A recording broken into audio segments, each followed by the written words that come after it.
Bienvenidos al canal del Grupo de Estudio de Hormigas Neotropicales. El día de hoy presentaremos la charla Olhando para as formigas de cabeça para baixo, revisão taxonômica das espécies neotropicais de Odontomachus, a cargo del Magíster Eder França. Síguenos para más contenido relacionado con hormigas y no olvides suscribirte. Gigantes, como a gente tem esse jargão na ciência, né, de Standing on the Giant's Shoulders. Então, eu queria falar um pouco sobre essas pessoas que cederam os ombros para que eu pudesse subir neles e trabalhar com odontomacos, e alguns problemas que tinham para serem resolvidos com a taxonomia dessas espécies. Então, em seguida, eu vou falar da metodologia desse projeto, o que eu fiz durante o meu mestrado e como eu fiz, os principais resultados que a gente tem desse trabalho e como a gente pode olhar para formigas de cabeça para baixo.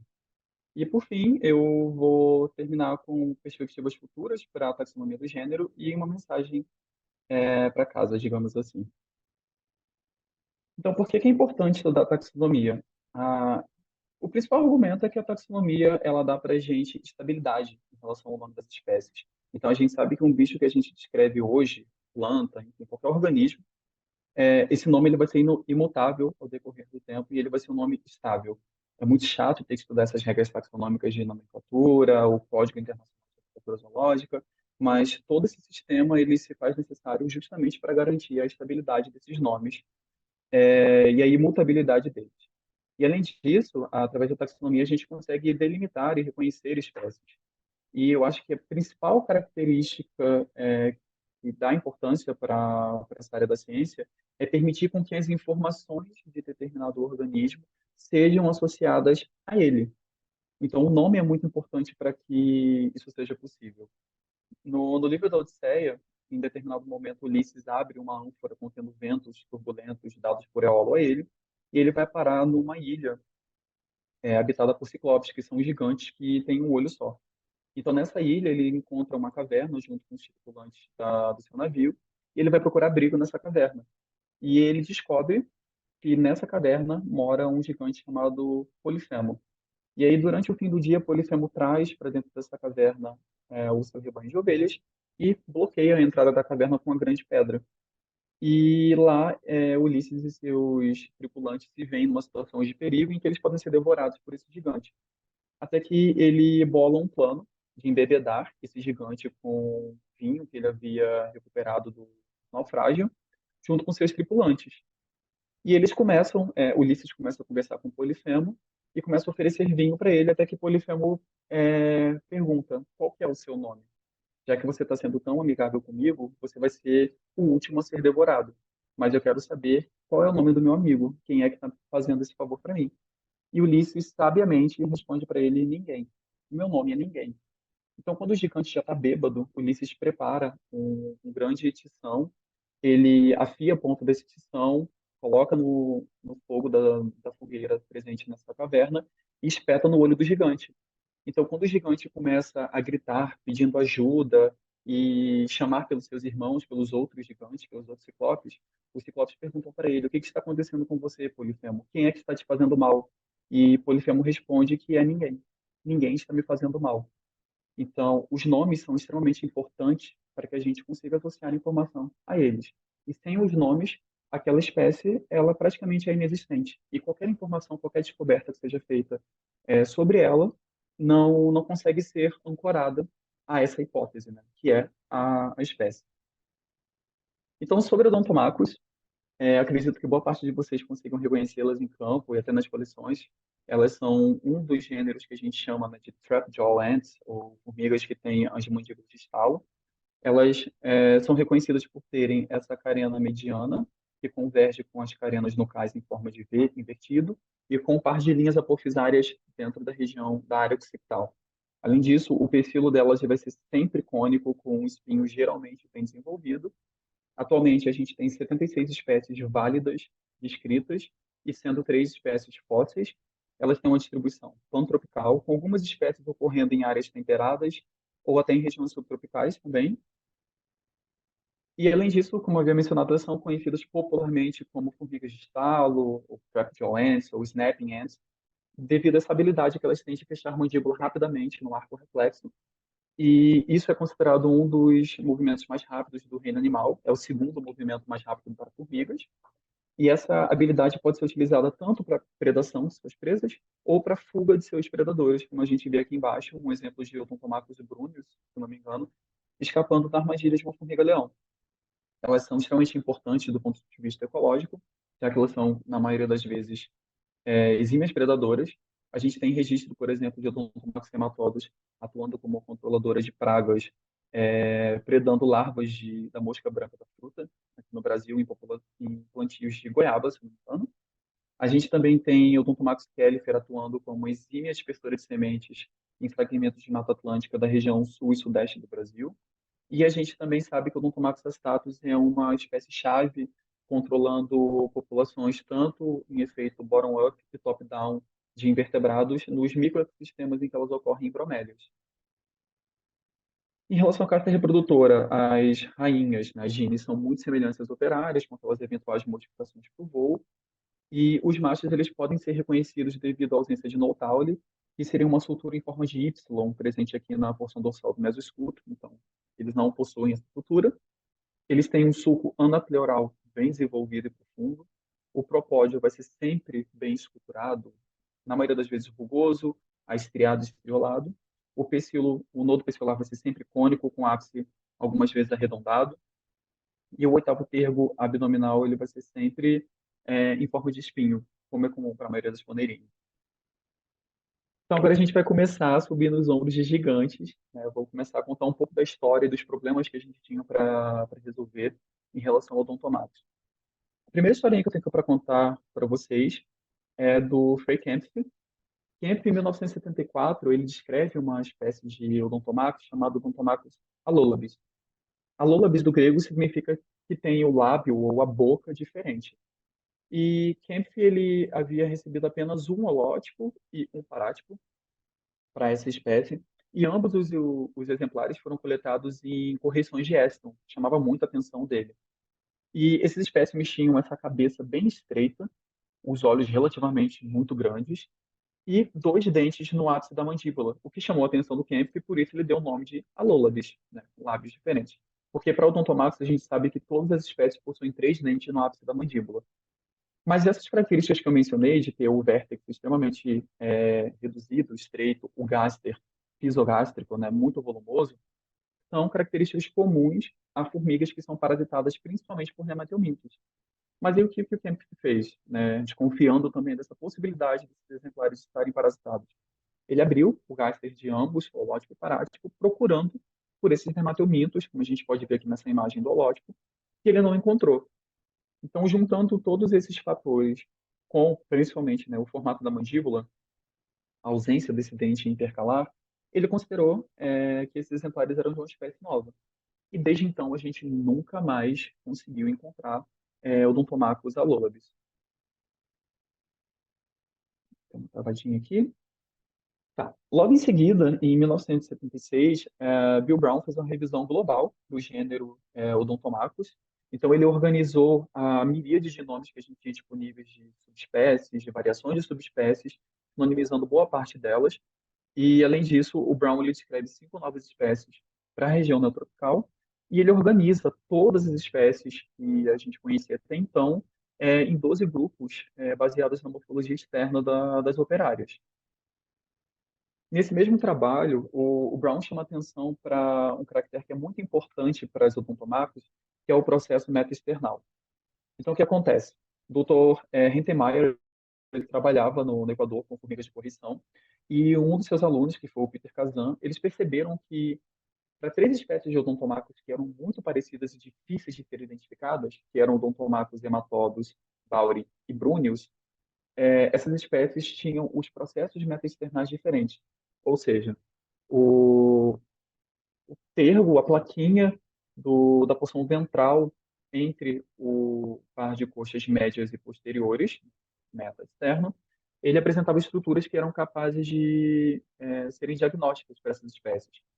Então, junto com a sua assistente, a técnica de laboratório, a senhorita Lois Morales, eles organizaram esse material e permitiram que o Brown fosse até a coleção da PUC, do Equador, de Quito, E o Brown percebeu então que realmente esses caracteres eram estáveis. Então a gente conseguia identificar e reconhecer, principalmente, Odontomachus hematodes devido à presença de um par de espinhos no metro externo, o Odontomachus baudi porque esse par de lóbulos em forma de lábio arredondados, e o Odontomachus brunis por ter apenas uma borda de cutícula, um arco. 2 anos depois dessa publicação, o Brown ele descreve então o Odontomachus scalpus. Na época, em 76, ele já tinha material de Odontomachus scalpus, mas eram poucos exemplares, ele não tinha certeza ainda da identidade dessa espécie como realmente sendo uma espécie válida. Então ele esperou um tempo até que ele recebeu mais material vindo, se eu não me engano, do Equador e do Peru e da Amazônia para poder descrever essa espécie. E, além disso, nessa publicação, ele faz adendos à taxonomia de Odontomachus laticeps, falando que laticeps é muito variável, que ela tem uma certa variação altitudinal. Então, bichos que são de áreas mais altas têm uma morfologia no gaster, de esculturação diferente daqueles de regiões a nível do mar. E, além disso, ele também acrescenta informações sobre a história natural de Odontomachus mormo e expande a distribuição da espécie. E, finalmente, em 2020, a gente tem a descrição da maior espécie de odontomachus conhecida até o momento, que foi o Odontomachus davidsoni, descrita pelo Philip Henley, David Donoso, John Lattic e colaboradores, para o Equador. Essa espécie ela é irmã de Odontomachus astatus, que é uma espécie arborícola, e elas são diferenciadas principalmente pela esculturação do vértex e, mais uma vez, pelos processos metaesternais. E um fato preocupante em relação a essa espécie é que ela é conhecida apenas da sua localidade tipo. E conversando com o David Donoso ano passado, quando eu visitei a coleção no Equador, ele disse que ele não consegue mais encontrar esse bicho na reserva, onde é a localidade tipo, o que levanta a suspeita de que provavelmente essa espécie já esteja ameaçada de extinção. E agora a gente vai para a parte de sistemática, né? A Itana Fernandes, que é a minha orientadora, vulgo manhinha, ela publicou a filogenia de Odontomachus e Anopheles corroborando o monofiletismo de ambos os gêneros. E ela também conseguiu ver que 9 dos 12 grupos propostos pelo Brown, baseados em morfologia externa das operárias, são monofiléticos. Porém, quando a gente olha aqui para as espécies neotropicais, principalmente do grupo Hematodes, que é o grupo com maior número de espécies, aqui em vermelho a gente tem um grupo Astatus, onde está o Odontomachus astatus e Davidsoni, e aqui o grupo Hematodes, onde tem boa parte das espécies. Algumas dessas espécies não foram recuperadas como monofiléticas. Então, Odontomachus mindert, Laticeps e Brunius, na filogenia, não saíram como linhagens filéticas. E aí, surgiu a oportunidade de eu fazer o mestrado aqui na UFPR e eu tive que escalar os ombros de gigantes. Então, a gente tinha uma série de questões para serem resolvidas em relação à taxonomia do gênero Odontomachus. Eu precisava, né, atualizar a chave de identificação do gênero, porque realmente a gente tinha algumas dificuldades em algumas espécies. A gente também quis descrever os machos, porque a gente tinha bastante material de machos, boa parte deles eram desconhecidos, e eu precisava interpretar essa filogenia da Itana, saber o que estava acontecendo com essas espécies que não foram recuperadas como monofiléticas. E eu também precisava saber o que estava acontecendo com o Odontomachus alolovis, por que a gente nunca mais encontrou esse bicho nas coleções ou em outras coletas, realmente era uma espécie válida ou eram espécimes parasitados por nemateumintos. Era uma hora também de atualizar a distribuição geográfica para boa parte dessas espécies. E eu precisava checar o processo meta-external de todas as espécies. A gente até então sabia que ele era importante para reconhecer 3 espécies e depois uma quarta, que seria o Odontomachus davidsoni. O John também achou que seria interessante a gente incluir os machos. Então, como eu mencionei, a gente tinha bastante material aqui na universidade, principalmente vindo da Guiana Francesa, em que era possível associar esses machos com as rainhas ou as operárias. E a gente precisava realmente entender por que algumas espécies não foram recuperadas como monofiléticas. E daí surgiu a ideia de fazer o mestrado aqui na UFPR. Então, em 2019, eu conversei com o John, a gente se encontrou no simpósio de mimicologia em BH, conversamos com a Itana, estava tudo certo. Vou para a UFPR assim que eu defender minha monografia. E aí aconteceu pandemia. Eu cheguei em Curitiba em fevereiro de 2020, na quinta-feira de carnaval, e 2 semanas e meia depois, ou 3, se não me engano, teve o primeiro lockdown. E desde então a gente ficou, até a minha defesa, nesse sistema de convívio social extremamente restrito. Então, em relação à metodologia, do meu mestrado, basicamente eu tentei sobreviver. Eu fiz aquilo que estava possível de ser feito na época, e eu contei principalmente com a ajuda de muitos amigos mimecólogos para poder mandarem material para a gente de empréstimo. Então, eu basicamente examinei material tipo através das fotos disponíveis no Web, no Museu de Zoologia da Universidade de Harvard e do Smithsonian, e principalmente de todas essas coleções. E aqui eu gostaria de agradecer pontualmente a cada uma das pessoas que me ajudou nesse processo. A Mônica me recebeu no finalzinho do meu mestrado, de máscara, sentando numa mesa totalmente distante de mim, e permitiu com que eu examinasse a coleção de São Paulo e os tipos, principalmente, né, que estão depositados lá. Então, Mônica, muito obrigado, né, por ter sido peça fundamental em todo esse quebra-cabeça. A minha mãe Itana, que mandou o material do IMPA, então boa parte da coleção de odontomatos foi enviada para a gente aqui na UFPR. Ao professor Antônio Maier, na Universidade Rural do Rio de Janeiro, onde eu me graduei. Maier, assim que eu terminei o mestrado, permitiu com que eu visitasse a coleção, para que eu examinasse esse material para publicação. Júlio Chaú também mandou boa parte do material de odontomatos para a coleção da Universidade Federal de Viçosa. O professor Ives Kiner mandou o material do Ceará e de outras localidades da Caatinga, o que foi fundamental para eu entender as variações morfológicas que a gente observa em odontomatos, bauri e hematodos. E ano passado, o David Donoso permitiu com que eu fosse ao Equador, e lá o meu colega de laboratório, Adrian Proja, me recebeu na coleção, e eu pude examinar a coleção do Museu Gustavo Orsés, em Quito, e também a coleção do professor Hintemeyer, na PUC. Então, praticamente todo o material que o Brown examinou durante o seu artigo, durante a sua publicação, eu pude examinar. E isso foi muito engrandecedor para a minha pesquisa. Então vamos lá, né? O que a gente conseguiu resolver com toda essa história de pandemia, com todo esse drama e com muita ajuda da comunidade. Então, quando eu fui para o Equador, eu estava certo de sinonimizar Odontomacus alolabis sob Odontomacus panamensis. Eu não havia encontrado nenhum exemplar com morfologia parecida desses bichos, até que lá na coleção em Quito, aqui a gente tem no mapa a localidade tipo de Odontomacus alolabis, eu pude encontrar 3 exemplares de uma espécie que eu não fazia a mínima ideia do que era. Uma delas, inclusive, já estava completamente quebrada. E uma rainha que me chamou a atenção porque ela tinha uma forma de processo metaesternal muito peculiar e ela tinha um dentinho diferente na base da mandíbula. Ela tinha 3 dentes, mas ainda assim tinha um dente um pouco robusto, né? O dente da margem mastigatória. E aí eu peguei a minha descrição do holótipo de Alolabis, comparei e vi que esses bichos, na verdade, eram Odontomacus alolabis. Então, como a gente brinca aqui no Brasil, Kempf nunca esteve errado. O Pontomacus alolabis é uma espécie válida. Aquelas características que o Kempf havia levantado como diagnósticas, na verdade, realmente são associadas a formigas que são parasitadas por nemateumintos. Muito provavelmente ele não encontrou parasita no gaster desses exemplares do lote parático, porque esses bichos já haviam sido predados na correção de Essington. E uma coisa que é interessante é que essa rainha aqui do Museu de História Natural em Quito também foi coletada numa correção de Essington. E essa operária foi coletada justamente numa lavagem de solo, o que faz a gente desconfiar de que elas têm uma biologia muito críptica e por isso seja muito difícil de coletá-las. E como a gente tinha essas características diagnósticas muito aberrantes, também, mesmo que a gente coletasse, era difícil de reconhecê-las. Então, sim, Kempf estava certo. E ele não só estava certo em relação à identidade da espécie, como ao nome, porque, como eu mencionei, essa espécie tem um dentículo aqui na base, no ápice da porção mastigatória da mandíbula, o que faz ela também ter uma mandíbula diferente das demais, fazendo jus ao nome Alolabis. E aí, quando eu olhei para os processos metaesternais, eu percebi que eles são diagnósticos para pelo menos 6 espécies de odontomatos.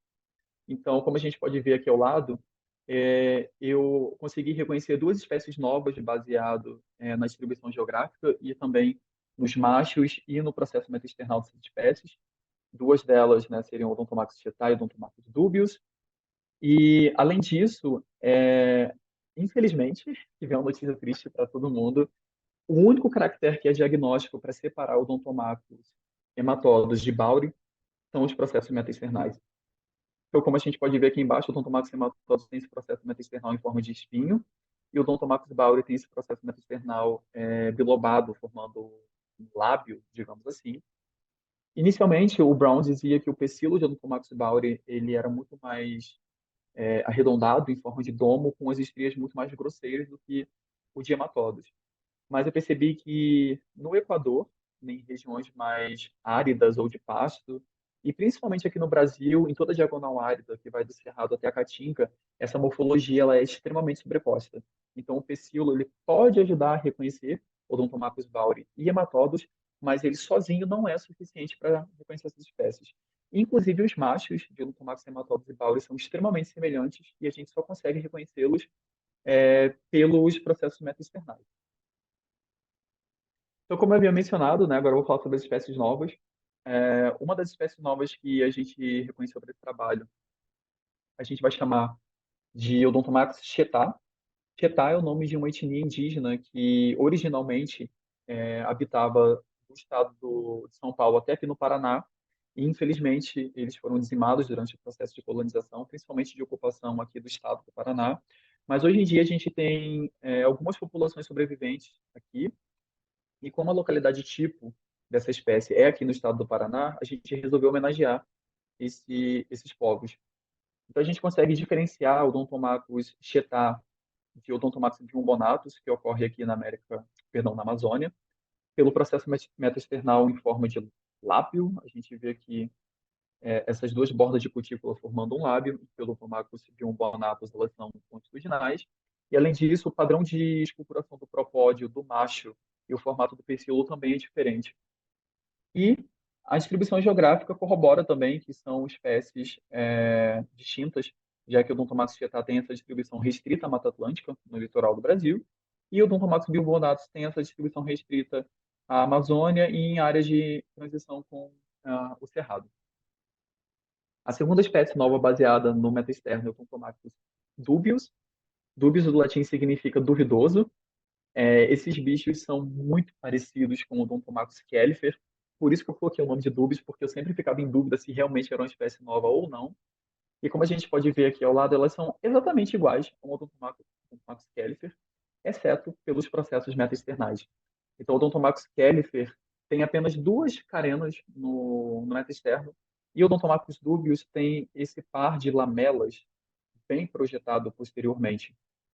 Além disso, a gente viu que a distribuição de Odontomacus dubius é restrita ao norte da América do Sul, mas eu acredito que essa distribuição possa ser muito mais ampla, já que boa parte das Odontomacus califer, até então califer, que eu examinei, estavam com o triângulo colado no meta-externo, então eu não consegui examinar o meta-externo delas.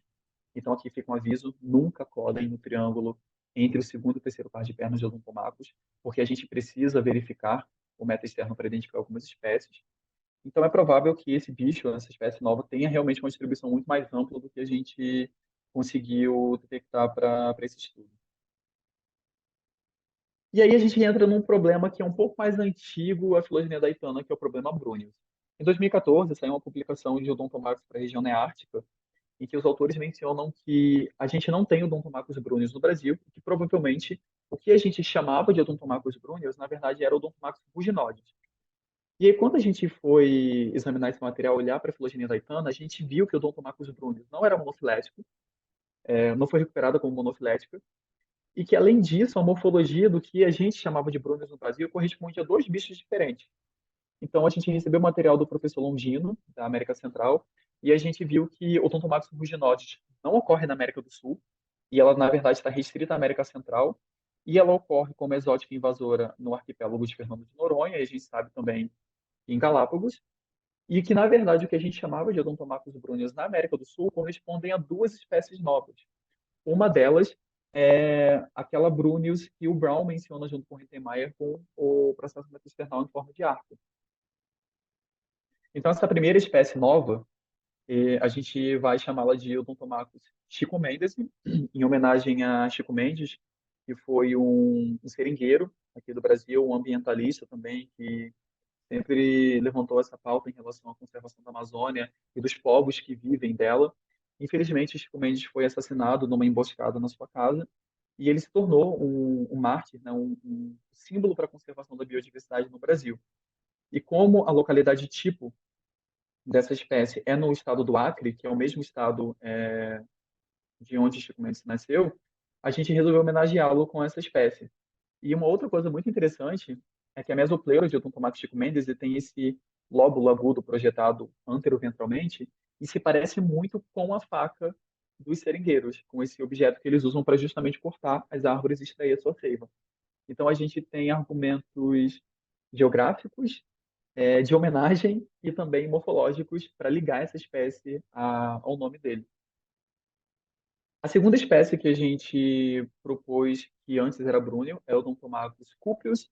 Cupreus significa coberto de cobre, feito de cobre, devido a essa coloração mais avermelhada que ela apresenta, e é um vermelho muito vívido na coleção.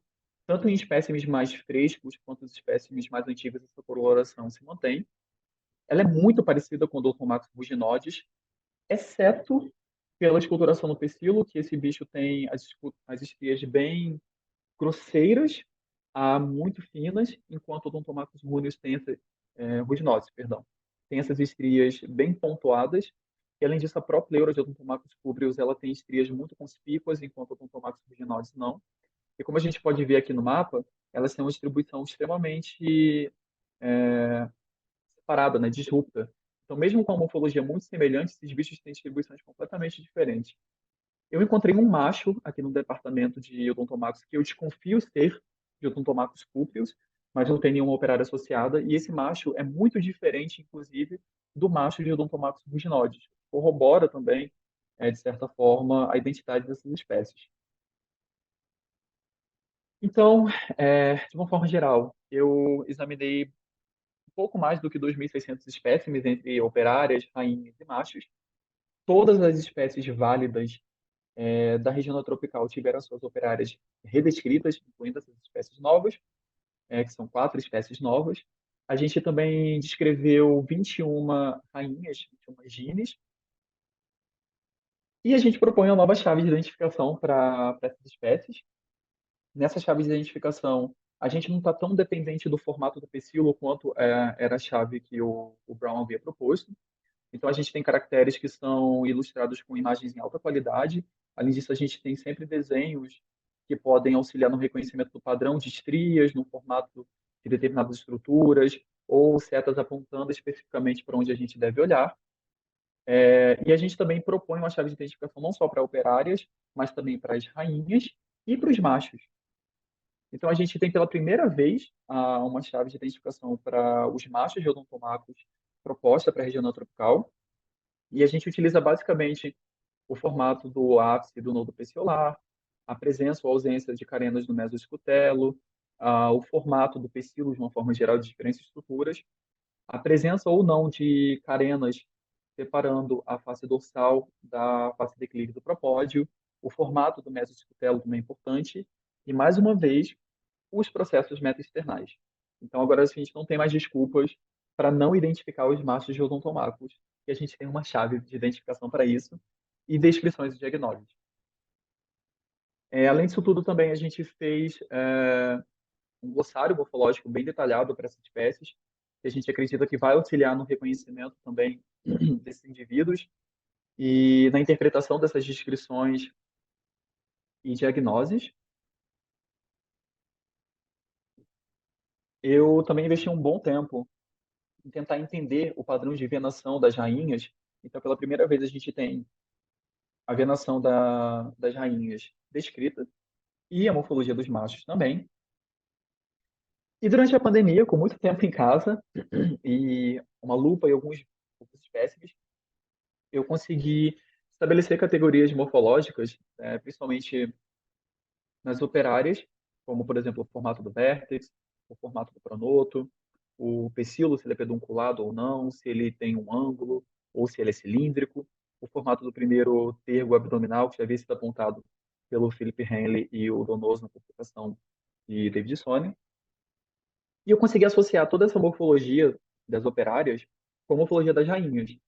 Então a gente vê também que o pronoto e o mesoescuto das rainhas têm diferentes formatos que são congruentes com o formato observado nas operárias.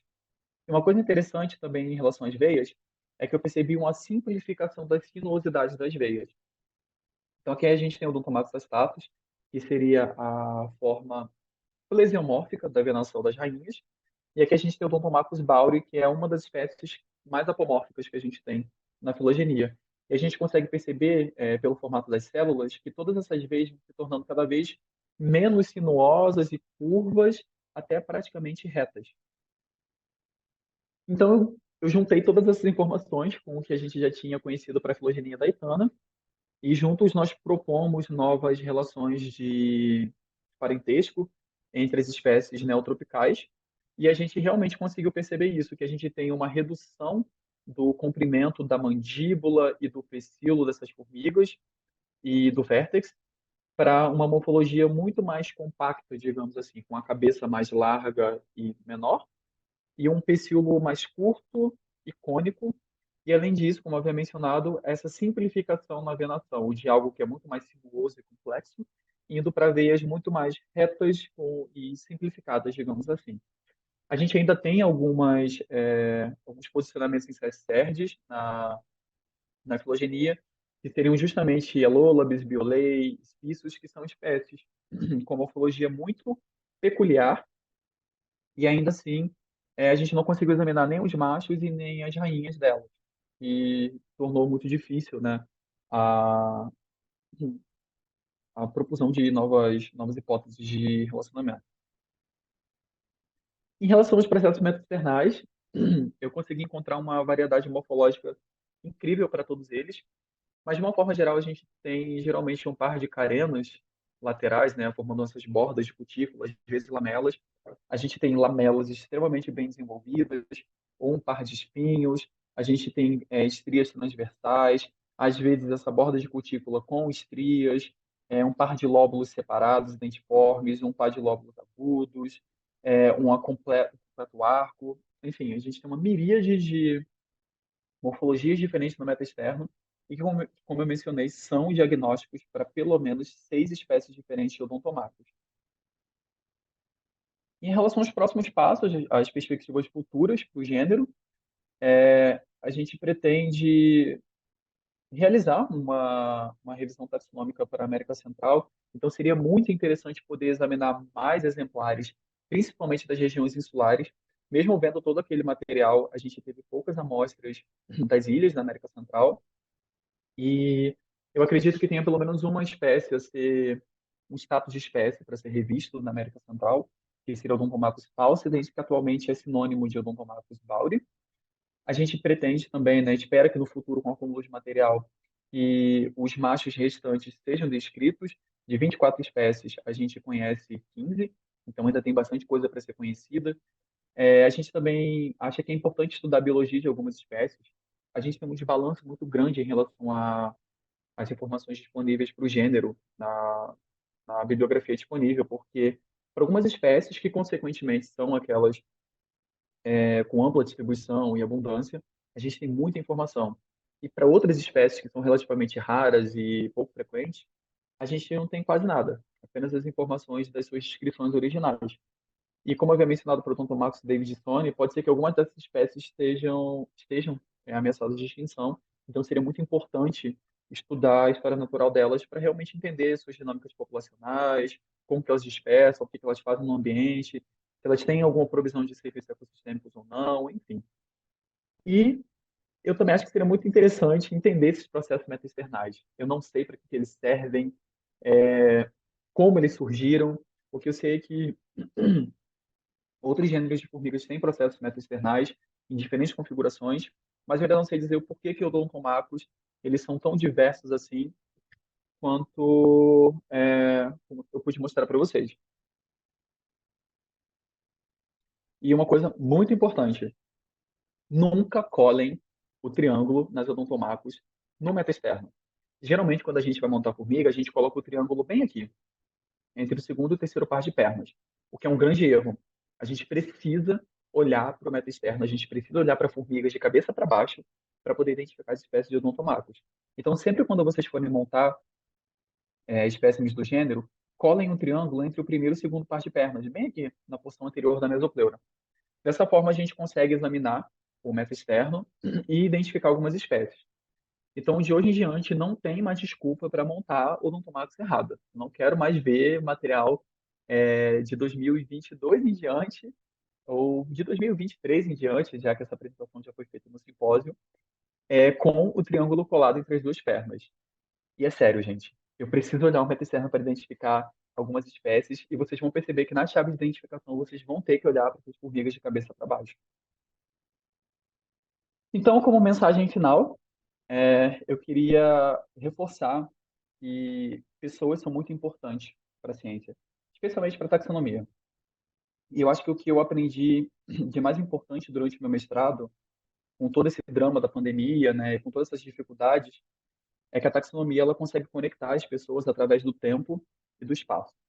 Então, por exemplo, eu não conheci o Brown pessoalmente, infelizmente ele já faleceu há alguns anos, e eu sei que o John tem uma relação muito especial com ele, mas eu li tanto o trabalho de odontomacos que ele publicou e eu trabalhei tanto com essas espécies que hoje em dia eu sinto também que o Brown é o meu tio Bill, como o John chama. Então, através da taxonomia, eu pude me conectar com ele, eu pude me conectar também com a Itana. A Itana estava do outro lado do Brasil, na Amazônia, e eu aqui no Paraná. E durante a pandemia, ela foi literalmente uma mãe científica para mim, me dando muito suporte em relação a todas essas dificuldades, principalmente dificuldades psicológicas que eu enfrentei com a pandemia e com toda essa restrição social. Eu pude também conhecer um pouco mais do Kempf, da história dele, do Hentemeyer. Então foi muito legal poder ir para o Equador, ver exatamente os mesmos bichos que o Brown tocou no alfinete e examinou, os mesmos bichos que o Hentemeyer coletou e que o Peter Kazan olhou no meta externo. Então foi uma sensação muito, muito gostosa de ter, né, de poder viver a história, por assim dizer. E além disso, eu aprendi que a taxonomia ela é feita para pessoas. Então, quando a gente está descrevendo algum bicho, por mais que seja muito fácil para nós taxonomistas reconhecer aquela espécie, a gente precisa se perguntar se outras pessoas vão ser capazes de reconhecê-las. E se lá na frente, no futuro, outras pessoas vão querer trabalhar com esses bichos também. Então, foi muito importante para mim ter acesso às coleções e perceber que quando o Brown fez o trabalho dele, o Dom Tomacos, ele tinha uma preocupação de deixar todos aqueles problemas que não foram resolvidos, pelo menos organizados, para que outra pessoa pudesse resolvê-los no futuro. No caso, fui eu. Então, eu espero que com essa publicação, que foi submetida já tem acho que 2 semanas, se não me engano, que no futuro essas questões que ficaram por serem resolvidas no meu trabalho possam ser resolvidas por outras pessoas também. E, além disso, os nomes são uma ferramenta muito importante para a taxonomia. Especialmente hoje em dia, que a gente vive um ataque muito, eu diria que organizado à ciência, uma era de negacionismo muito grande, a gente poder eternizar uma homenagem, eternizar uma morfologia ou contar uma história através do nome das espécies é uma ferramenta muito poderosa, porque nós somos finitos. Um dia todos nós vamos morrer, a gente vai embora desse planeta, mas os nomes vão ficar. A taxonomia está aí para isso. A gente espera que daqui a centenas de anos, se ainda houver espécie humana, que esses nomes sejam estáveis e capazes de serem reconhecidos. Então, pensem muito bem no nome de uma espécie, não só como uma ferramenta para ter lá informação a ela, mas numa história que pode ser contada. Eu, particularmente, amo pesquisar a etimologia do nome das espécies para tentar entender por que aquele taxonomista deu aquele nome para aquele bicho. Então, é isso. Eu gostaria de agradecer mais uma vez ao grupo de Medicinal Tropicais pelo convite. Agradecer a Dani também por ter feito esse convite pessoalmente para mim. Agradecer ao John e à Itana por toda a paciência e todos os ensinamentos que eles puderam compartilhar comigo durante o meu mestrado e agora também, continuando com o doutorado, com gêneros completamente diferentes.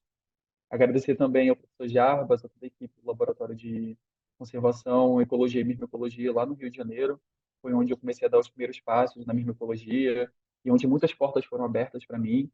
Agradecer também ao meu namorado, o Alessandro, por toda a paciência e todo o suporte também que ele me deu durante a pandemia, e os meus amigos.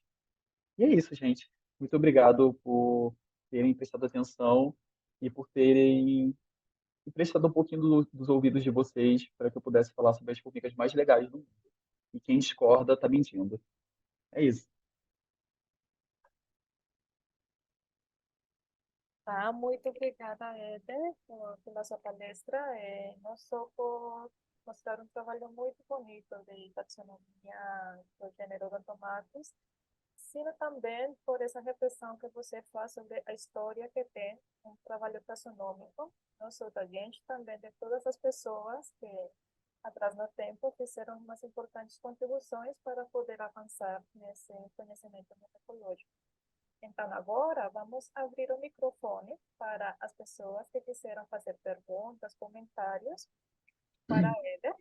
Então, as pessoas que quiserem podem levantar sua mão e ter a oportunidade de falar e fazer suas perguntas. Se não podem, também podem fazer por o chat da reunião e eu vou ler. Então, podem fazer em espanhol ou ¿Dónde como levantó uno la mano? professor Fernando, ¿Acá? nós estamos escutando. Ah, ya. ¿Me escucha Daniela? Sim, sim, senhor. ¿Daniela? Sim, eu escuto. Eder, ¿me escucha? Sim. Sim. Ah, Eder, felicitaciones. Ah, muito obrigado. Odontomacus es, sí, Odontomacus es un reto muy grande dentro de Ponerine, después de Hipoponera, ¿no? Sim, sim. Em, Hay una preocupación que tengo en la parte final de su palestra. Você fala de no colar as formigas, ¿no? Entre Uhum. las patas medias y posteriores para poder olear el proceso metaesternal. Eso está bien, está claro. Pero a Sim, preocupación es que a nuestras colecciones tienen miles de formigas Odontomacus coladas ocultando a proceso metaesternal.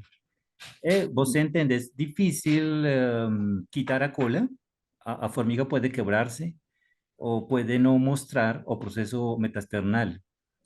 Ah, por ahí tengo dos preguntas. Primero, entiendo que no todas las formigas Odontomacus tienen proceso metaesternal como diagnóstico para poder separar especies. Significa que no es necesario que todas estén mostrando el proceso metaesternal, sobre todo las que están coladas ya en las colecciones muy viejas, ¿no? Porque vos sim. entiende que uno no puede Sim, estar descolando, no sé la palabra, estar quitando, ¿no? sim, A cola las formigas. sim. ¿Es posible que haya algunos atributos o caracteres externos si la formiga está colada y no puede uno ver el proceso metaesternal o es imposible? É possível, mas é muito difícil até para mim. Então, assim, em relação à primeira pergunta, eu não recomendo descolar os bichos, especialmente bichos que são muito antigos. Então, deixa do jeito que está. Mas, mesmo que esses processos metaesternais sejam diagnósticos para 6 espécies de 24, eu recomendo que montem todas entre o primeiro e o segundo segmento, porque a gente não sabe até que ponto eles são estáveis para todas as espécies. Então, por exemplo, para algumas espécies eu consigo ter uma gama de variações do processo metaesternal bem descrito, porque eu consegui examinar bastante exemplares em que eu podia ver essa variação. Para outras, não. E como a gente não sabe a função exatamente deles, como é algo que precisa ser estudado ainda com mais detalhe, e como quem está montando o bicho ainda não sabe qual espécie é, então, por via das dúvidas, sempre colhe o triângulo entre o primeiro e o segundo segmento. Por isso que eu recomendo que se faça isso. Quando a gente tem esses exemplares em coleções que já estão colados, no caso de Odontomacus hematodes e Bauri, alguns espécimes a gente pode utilizar o formato do pecíolo. Então, como o Brown havia mencionado, geralmente, o Odontomacus bauri tem as estrias do pecíolo muito mais grossas e o pecíolo muito mais dome-shaped, muito mais convexo. O problema é que no Cerrado brasileiro e na Caatinga isso não funciona. No Equador isso não funciona e para alguns espécimes da América Central isso também não funciona. Então, assim, eu consigo dar um nome com uma certa segurança porque a primeira coisa que eu vou ver é o local. Então, tipo, se for uma Bauria hematodes dessa localidade que esteja colada no externo, eu não me arrisco a dar um nome. Mas se for, por exemplo, daqui do sul do Brasil, aí ok, eu me arrisco. Em relação àqueles bichos que antes eram considerados brúneos, a gente pode reconhecer o Odontomacus chicumensis pela mesopleura, porque tem aquele lóbulo bem agudo, e o Odontomacus cupreus pelo pecíolo. O Odontomacus biumbonatus e Chetá, a gente consegue identificar pela distribuição geográfica também, porque o Odontomacus biumbonatus só tem distribuição na Mata Atlântica, enquanto o biumbonatus tem na Amazônia. Mas como eu mencionei, eu não sei até que ponto varia o meta externo de Odontomacus biumbonatus. Inicialmente, eu inclusive desconfiava que o Odontomacus biumbonatus na Amazônia podiam ser duas espécies distintas. Uma espécie restrita mais ao oriente da Amazônia e outra mais ao ocidente. Então, assim, os bichos do Peru, do Equador e da Venezuela, se não me engano, tem um meta externo um pouco diferente dos bichos daqui da Amazônia brasileira, que é bem mais diferente da Guiana Francesa. Mas como eu consegui examinar esses metas externos, sem saber que antes eram diagnósticos para odontomatos tietar, eu pude ver esse range de variação e estabelecer limite. Então, assim, eu sei que é um pouco chato montar desse jeito, mas como eu mencionei, quando a gente está montando o bicho, a gente não sabe que espécie é. Então, por via das dúvidas, sempre colhe entre o primeiro e o segundo segmento. Mas dá para identificar assim com outras coisas, com certo esforço. Mas outras espécies não. A gente só consegue separar pelo método externo mesmo.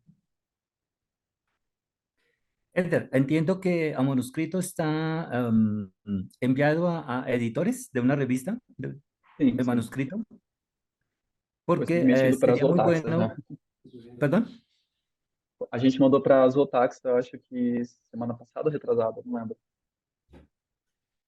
Sí, sería bueno, ojalá, tener pronto las llaves para Uhum. poder probar. Sim, Hay mucho material de Odontomacus como SP1, SP2, SP3, muy difícil poder llegar a especie. Y si esas claves se pueden conocer con las fotografías de alta resolución, los dibujos que você mostró, muy, muy buenos, ¿no? Ayudan mucho, es una excelente ayuda. Sería bueno conocer esas llaves, Eder, para poder por fin sim. dejar a especie tanto material. A gente espera que saia logo a publicação, mas depois eu posso ver aqui com o João Caetano se a gente libera logo um PDF, alguma coisa assim. Porque a minha maior preocupação com essa chave era em relação às rainhas também, porque a chave do Brown usa muito o formato do pecíolo como diagnóstico, mas eu vi que existe uma variação muito gigante na inclinação do nodo peciolar, na convexidade, e aí aquela chave não dava para identificar algumas rainhas. Então, só o fato de eu conseguir tipo, tirar as rainhas da chave das operárias e deixar só as operárias ali com outros caracteres me ajudou bastante.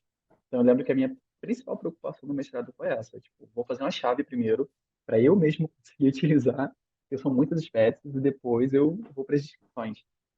Então, acho que dá para a gente compartilhar com vocês.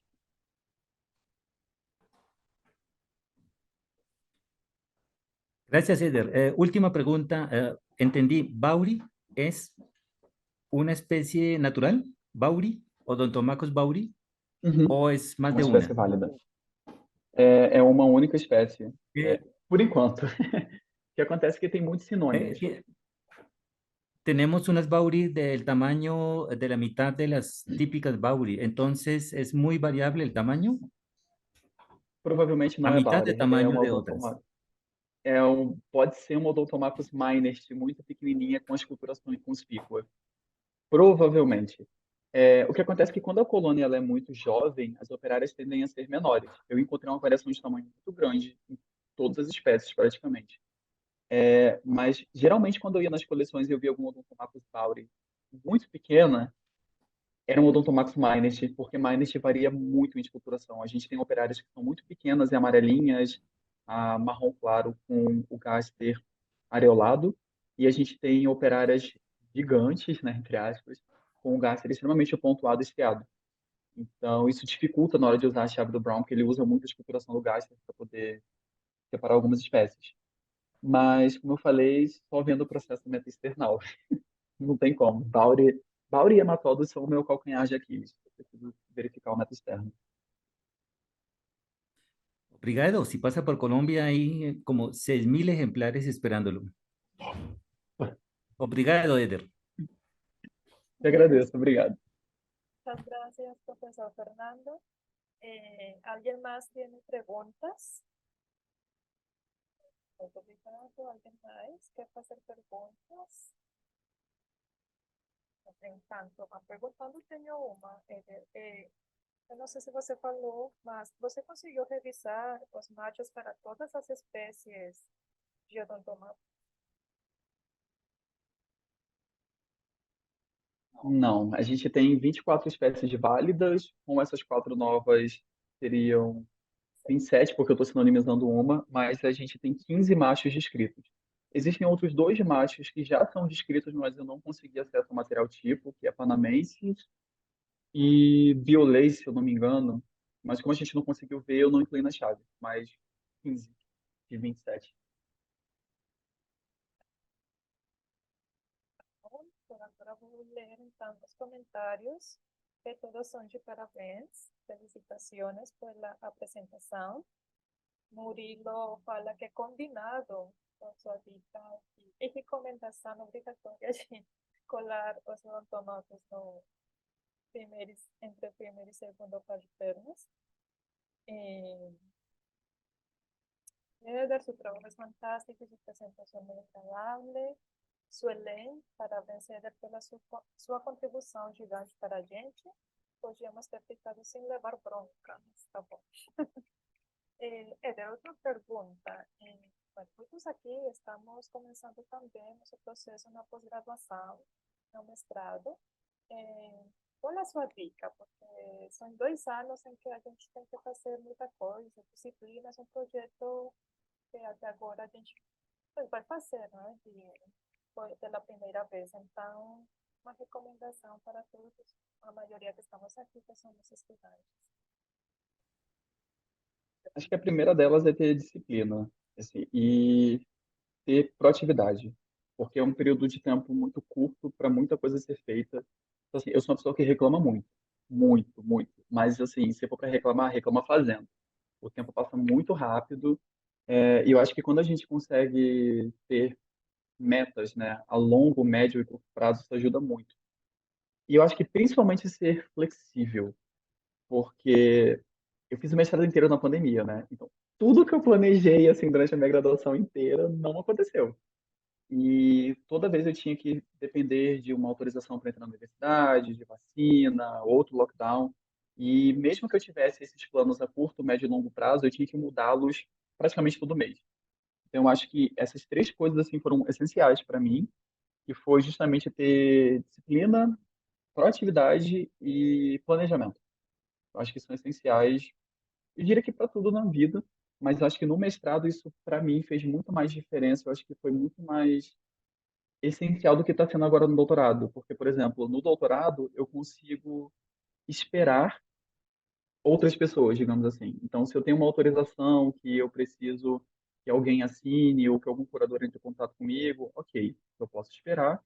Enquanto isso, eu trabalho com algo paralelo ou adianto alguma outra atividade. E no mestrado, não. Então, assim, não tenho autorização para visitar uma coleção?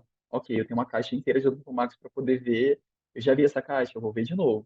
Então, acho que ter essa energia, assim, esse espírito de proatividade é muito necessário e, obviamente, respeitando seus limites, né? Eu tive meus momentos, assim, bem críticos, digamos assim, a Itana sabe bem, porque ela vivenciou, tipo, perto comigo, chorando demais, assim, reclamando horrores com ela, mas é isso, o importante é não desistir. Obrigada. Alguém mais quer falar ou quer escrever? Pode. Bom, então, muito obrigada a todos os assistentes por estar aqui. Outra sexta a mais, fazendo nossos encontros ecológicos. Muito obrigado, Eder, pela sua apresentação. E, então, até a próxima, no nosso encontro ecológico para o mês de março. Muito obrigada para todos. Tchau, tchau. Obrigado, pessoal. Tchau, tchau.